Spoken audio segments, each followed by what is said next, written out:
Halo teman-teman pecinta catur, selamat datang kembali di Rahek Chess Channel. Kali ini saya akan bagikan sebuah partai catur pada Legend of Chess kemarin, tanggal 25 Juli 2020, antara Magnus Carlsen sebagai hitam melawan Vasily Ivanchuk. Ya, di sini Ivanchuk memulai dengan D4, dibalas Carlsen dengan F6.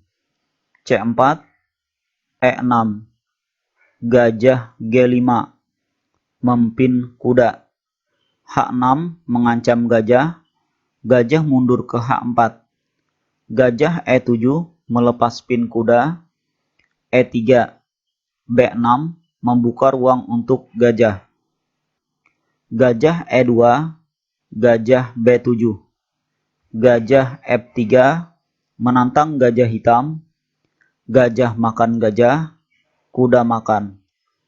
Kuda E4, menteri C2, mengancam kuda.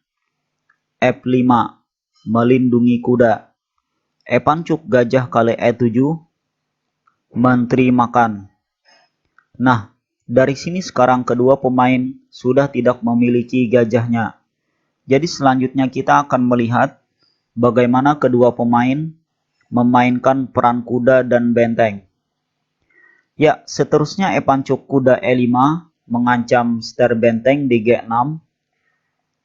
Di sini Carlsen tidak menghiraukannya dan rokade. Dan ancaman tersebut tetap ada, tapi ternyata Ivanchuk pun demikian, tidak melakukan ster benteng dan rokade. Lalu Carlsen menteri E8 mengontrol diagonal H5. Ivanchuk F3 mengusir kuda, kuda mundur ke F6, kuda C3, D6 mengancam kuda, kuda D3, kuda B ke D7, benteng A ke E1, tekanan terhadap lajur menteri, menteri pindah ke F7, E4, pion kali E4, pion makan, sekalian membuka pin benteng untuk menteri terhadap kuda, yang mungkin nanti disusul pion ke E5 untuk memenangkan satu perwira, yaitu kuda. Tentu saja Carlsen mengambil langkah pencegahan dengan pion E5. Ivanchuk meneruskan pionnya ke D5, menteri G6, menghindari pin benteng. Kuda B5 mengancam pion C7 yang memaksa Carlsen menggeser benteng F ke C8 untuk menjaga pion. Kuda B4, A6 mengancam kuda. Ivanchuk membiarkannya dan melangkahkan kuda satunya ke C6, mengancam skakster benteng DE7. Carlsen menghindarinya dengan raja ke H8. Dan sekali lagi di sini Ivanchuk tidak mengambil langkah kuda E7 untuk ster benteng, tapi memilih menarik kudanya yang terancam kembali ke C3. Langkah yang cukup beralasan. Karena jika di sini Ivanchuk kuda E7 ster benteng, maka menteri E8 kuda makan benteng. Tentu saja hitam tidak mengambil kuda yang di C8, tapi makan kuda yang berada di B5.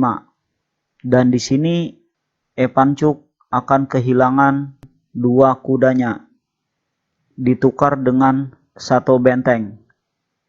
Itulah kenapa di posisi ini Ivanchuk menarik kudanya ke C3. Karena pion C sudah aman, benteng kembali ke F8, B4, benteng F7. Sepertinya Carlsen berniat mendouble bentengnya. Ivanchuk tidak mau kalah dengan benteng F3, juga berniat mendouble benteng.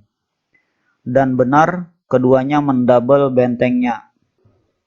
Lalu Carlsen kuda B8 menantang kuda putih, kuda kali B8.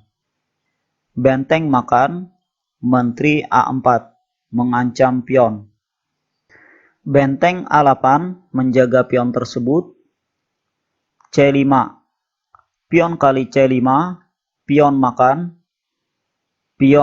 pion. Menteri C6 mengancam pion C5, benteng B8. Benteng G3, ster, menteri menghindar ke H7. Benteng F5, benteng B ke F8. Benteng G ke F3, sekarang lajur F benar-benar menjadi lajur yang panas bagi kedua pemain. Di situasi ini Carlsen mengembalikan menterinya ke G6. Menteri kali C5, benteng kembali ke B8. Nah, langkah terbaik Epancuk di sini adalah menteri A3 atau ke A7, mengancam pion A6 untuk mengalihkan hitam dari fokus serangan. Tapi sayangnya Epancuk membuat langkah tidak akurat dengan menteri F2. Dan Carlsen langsung memanfaatkan kesempatan tersebut dengan kuda kali E4, ster. Di sini Vasily Epancuk menyerah. Karena kalau permainan dilanjutkan, kuda tidak boleh makan kuda, karena tentu saja benteng B1 skak. Tidak ada langkah lain selain menteri menutup skak ke F1. Putih akan kehilangan menterinya dan juga disusul perwira-perwira lainnya. Pastinya putih benar-benar kalah. Nah, lalu bagaimana jika di sini putih mengambil langkah lain, misalnya menteri ke F1, menjauh dari ancaman kuda dan mengamankan paela raja? Maka benteng makan benteng, benteng makan, kuda kali C3. Di sini putih kalah satu perwira dan satu pion. Jika diteruskan pun hasilnya tetap sama. Satu perwira dan satu pion. Ya, jadi inilah salah satu partai dalam event Legend of Chess kemarin antara Magnus Carlsen melawan Vasily Epancuk. Sekian video dari saya. Kalau teman-teman menyukai video ini silahkan share ke teman-teman yang lain. Terima kasih atas like dan komentarnya. Salam pecinta catur.